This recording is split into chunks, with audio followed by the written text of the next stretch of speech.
This is the second video in the Live Your True Nature 4-part video series. This video series will show you exactly how to live in alignment with your true nature, your cosmic nature, aligned with the sacred timing and karma of Vedic astrology. In video 1, I explained your cosmic self as emanating from the oneness of the sun, the universal transcendent light that pulses through all beings. And we learned how that one light is reflected through the cosmic mind of the moon and your personal connection through all lifetimes and through your divine form in this lifetime in the body. These two, this cosmic sun and moon, are called the Paramatman and Jiva Atman, the supreme self and the individual self, Purusha, soul, Prakriti, form, and they're symbolized by Lord Shiva and his wife Parvati. Today we're going to take it further and show from the Vedic astrology text how your karma has descended through the 9 planets, first as the pure emanation of Lord Vishnu on the highest level, then how those pure energies of spirit, the planets, have arranged and aligned your karma through your unique birth in this lifetime. That's something that we assess through the astrology chart, and we'll discuss how to see your unique genius in this lifetime and how to get the most out of your time here so you can live your unique life and fulfill your soul's mission. So we'll be unraveling those things in the future videos as well. But first, if you haven't downloaded the high-quality image of this poster, Vedic Astrology, Cosmology, and Karma, please go to the link and do that, and join to receive all of the videos in this series. Also, please remember what you're about to learn is a product of more than 20 years of constant research, practice, experience, validation at the highest levels, and it's been tested in the field by students who run the entire gamut of experience, both beginners and advanced. My regular courses and certification programs have thousands of graduates over the last 15 to 20 years. They've been validated at the highest levels. In 2010, Dattatreya Shiva Baba, also known as Dr. Pillai, hired me to teach the Astroved certification program to his students. In 2018, Sri Sri Ravi Shankar, also known as Gurudev, published my book on yoga and Vedic astrology through the art of living. So these teachings you'll hear have been vetted, taught, and worked over for decades. The real benefit to you is that my experience can now save you time, help you get the purest version of the truth. So this is how you can leverage my time and experience to save you time. So in today's video, we're going to really start showing the specific nuts and bolts of how to do Vedic astrology and how to practice it as the divine science it is, not just a system of fortune telling. Again, the first video in this series was dedicated to very high leverage concepts and philosophical frameworks that are absolutely necessary so you never forget what is the purpose of astrology, what is the purpose of life, and how are all of the apparent struggles in your life actually leading you back to a divine source, specifically, not just in general. But also, how can you not overindulge in all the good things in life as well, because that's just as big a problem, and it's not talked about nearly enough. So, typically what happens is astrologers will see astrology as the polarizing of good and bad energies. This bad thing will be over soon, then you'll start getting the good things again, or something like that. So if the astrologer doesn't say it, then the client will push the astrologer into seeing things that way. But frankly, that's a huge mistake. There are no bad things, only things we don't understand because our ego and limited understanding and awareness. So again, we're going to start delving into those things in great detail in these next couple videos. But for now, as you see in this diagram, it says Vishnu incarnate with karmas, gunas, and elements. And in fact, Vishnu as a god doesn't really incarnate, he emanates and has taken form. But in the Bible of Vedic astrology, you see this quote by the sage Parashara. There's some very crucial quotes that frame Vedic astrology in its proper context from these texts that I'll be reading from today. So as you see, that quote says, "The unborn Lord has taken many forms. He has taken form as the 9 planets to bestow on the living beings the results due to their karmas. He is Janardhan.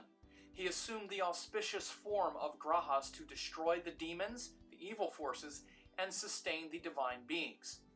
So, what does this mean? In the simplest sense, and in the highest sense, we could say that the universe, the cosmos, is God. Now, That sounds like a very strange and religious thing to say, especially if we're talking about a science, Vedic astrology. But if we pick up where we left off from in the previous video, and we understand the nature of this creation as being spirit descending into form, then it makes perfect sense. But let's also examine what he calls Vishnu in this context. Again, he doesn't use the word God, he says Janardhan, which means he who allows us to awaken from the illusion of birth. Birth is called Janma. So Vishnu, in the form of the planets, is allowing us to awaken from the illusion of birth. Remember in the previous video, when I talked about what Lord Krishna says in the Bhagavad Gita, about how the soul puts on new bodies at the beginning of each life, just like we put on new clothes at the beginning of each day? Well, this is the same principle. You have the illusion that you were born. You, your true nature, was never born, will never die, can't be burnt or wetted or finished. It's the imperishable soul. That's your true nature. But you have the illusion that you were born. And you can see even in the diagram it says Maya next to the category that has all of the planets, because we have this illusion that this external world is the ultimate reality. So it makes perfect sense that the planets in our solar system orbiting the sun as seen from the Earth would be the form of Lord Vishnu. Lord Vishnu is the manifest aspect in the Hindu Trinity. You have Shiva, who was both the destroyer and the transcendent unembodied energy, like we already described in the diagram that you saw in the last video.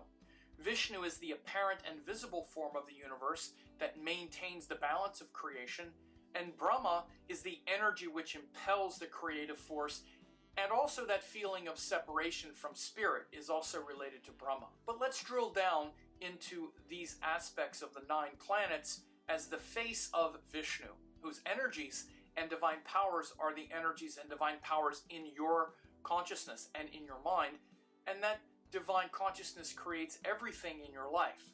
As you see in the diagram, it also says Maya, goddess of illusion, time, and structure. So this Maya comes straight from the moon, that Jiva Atman, that Devi, and the forms associated with it. Everything that's not just pure Atman, beyond form or ideas, is emanating from the Jiva Atman or from the moon. And in the tantric system, that moon, that goddess, creates Maya, or the goddess Maya, which is this whole universe, the illusion that we're this separate external life and form. So once we see this Maya, we also notice that the sun as the soul, the moon as the heart, Mars as strength, Mercury as intelligence, Jupiter as meaning, Venus as happiness, Saturn as peace, and the nodes as magnification are the pure channels within each of us that come directly from the planets and created by the goddess Maya, this illusion of the external world as being the true source. But again, underneath the Maya and the illusion is the pure energy of Vishnu. So you want to understand that the planets don't affect you, they form you. And again, this isn't my opinion, it's stated right in the text. It says Lord Vishnu, who creates this universe, has taken form as these planets to bestow on the living beings, which would be you and me, the fruits due to our karmas. He assumed these forms with these attributes that are shown in the texts. So understand, when you're looking at astrology, this is why I've emphasized it so much in the first video, your understanding of this higher structure is going to mean everything. Because if you think the planets are just rocks moving around, doing things to you, that's very different than understanding that you are a composite of these 9 energies. Everything that could be known and understood about your life, your motivations, your physical body, all of these things are seen from these 9 energies and how they arrange in your natal chart. When you were born, based on your karma and your level of awareness and understanding in previous lifetimes, etc. So your level of consciousness relative to each of these divine forces in previous lifetimes are what compelled you to incarnate at this time with this body and at the exact moment that you incarnated. These are all very distinct forces. These planetary forces are distinct channels of wisdom. Or it's better said that they are channels to your wisdom and how that wisdom flows through you.